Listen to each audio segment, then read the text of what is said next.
Assalamualaikum warahmatullahi wabarakatuh. Hai, apa kabar anak-anak kelas 3? Semoga pada hari ini kita semua berada dalam lindungan Allah Subhanahu wa Ta'ala.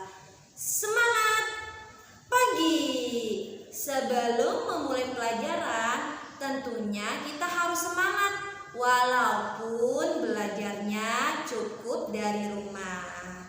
Baik anak-anak, untuk memulai pelajaran, mari sama-sama kita angkat kedua tangan kita membaca basmalah. Bismillahirrahmanirrahim.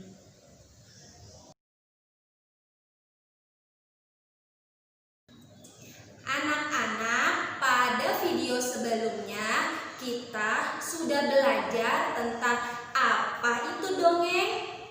Baik, Bu Aziza ulangi lagi ya.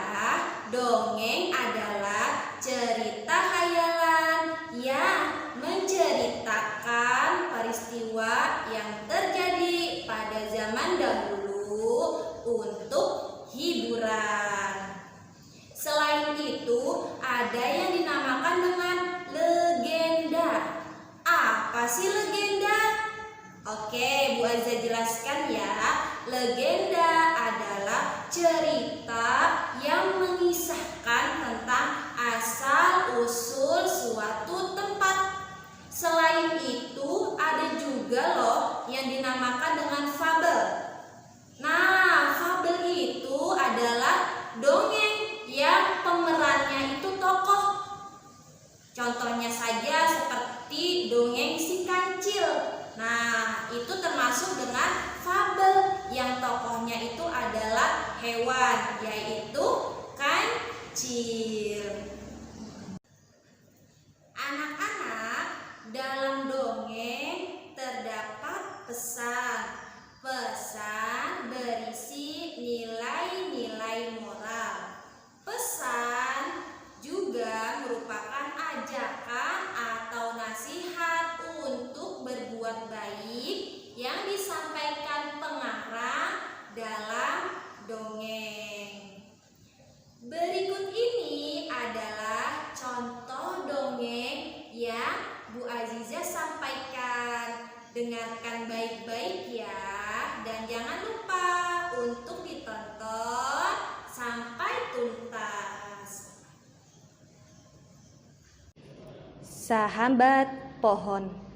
Sore hari cuaca begitu cerah. Sinar matahari terasa hangat. Burung-burung ramai berkumpul di dahan-dahan pohon seperti bernyanyi. Andi memperhatikan gerak-gerik mereka melalui jendela rumahnya yang berada tepat di bawah pohon rindang tempat burung bermain. Wah, tidak seperti biasanya, kata Andi.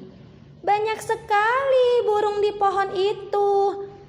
Aku akan mengambil ketapel untuk menembaknya.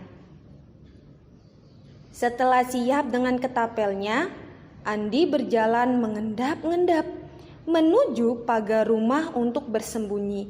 Setelah yakin burung-burung itu tak melihatnya, perlahan Andi mengarahkan ketapelnya, siap menembak. Tapi tiba-tiba Kak Wati mengusir burung-burung itu. Semua burung yang hinggap di ranting-ranting pohon terbang ketakutan. Hal itu membuat Andi marah. Ah, kakak, bagaimana sih? Aku kan mau menembak burung-burung itu, kata Andi kesal. Ish, kamu tidak boleh menembakinya, Andi, Kak Wati menasehati. Kasihan burung-burung itu. Andi merasa kesal. Tapi aku ingin memelihara burung-burung itu, Kak. Sekarang burungnya sudah pergi deh. Kak Wati tersenyum mengusap kepala Andi. Bukankah kita sudah memelihara burung-burung itu? Maksudnya, dengan membiarkan burung-burung itu bermain di pohon, berarti kita sudah memeliharanya. Jelas Kak Wati. Kamu tahu yang akan terjadi kalau burung-burung itu kau ketapel dan mati semua? Aku tak mengerti. Jadi begini, Kak Wati mengajak Andi duduk. Kalau burung-burung itu mati, tidak ada lagi yang memakan ulat di pohon. Kalau ulatnya semakin banyak karena tidak ada burung yang memakannya, daun-daun hijau dan segar akan rusak dimakan ulat. Kalau daun-daun rusak, oksigen yang kita hirup akan berkurang. Akibatnya, kita tidak punya banyak persediaan oksigen. Oksigen? Apa itu? Andi penasaran. Kamu ingin tahu? Andi mengangguk. Tapi Kak Wati ragu Andi dapat memahami penjelasannya. Tidak apa-apa kalau sedikit panjang. Aku akan berusaha memahaminya. Kak Wati mengingat-ingat pelajarannya di sekolah, lalu menjelaskan pelan-pelan.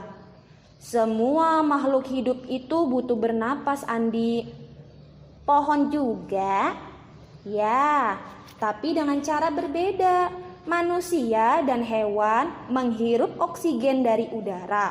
Setelah menggunakannya dalam tubuh, mereka menghembuskan udara yang telah terpakai sebagai karbon dioksida. Sedangkan pohon dan tumbuhan melakukan hal sebaliknya.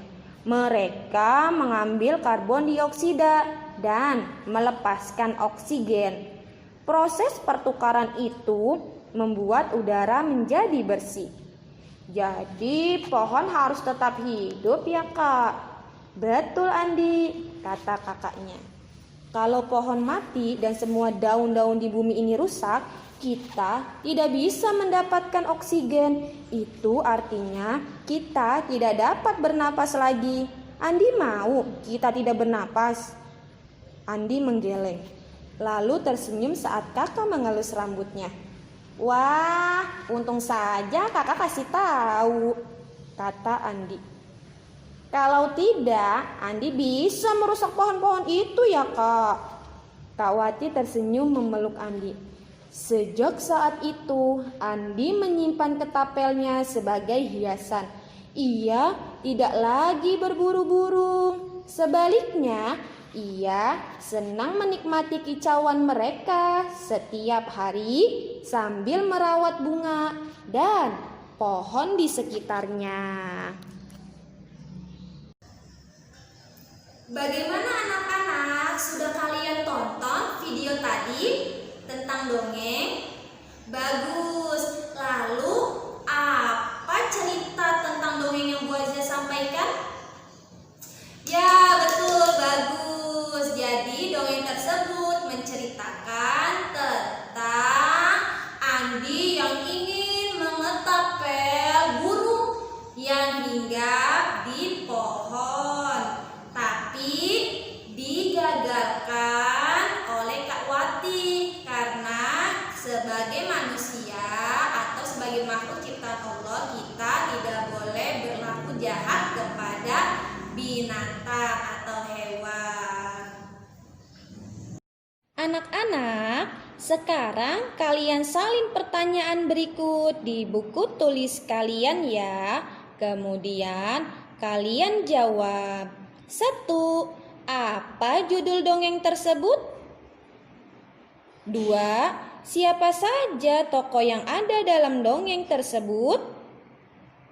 3. Pesan apa yang terdapat dalam dongeng tersebut?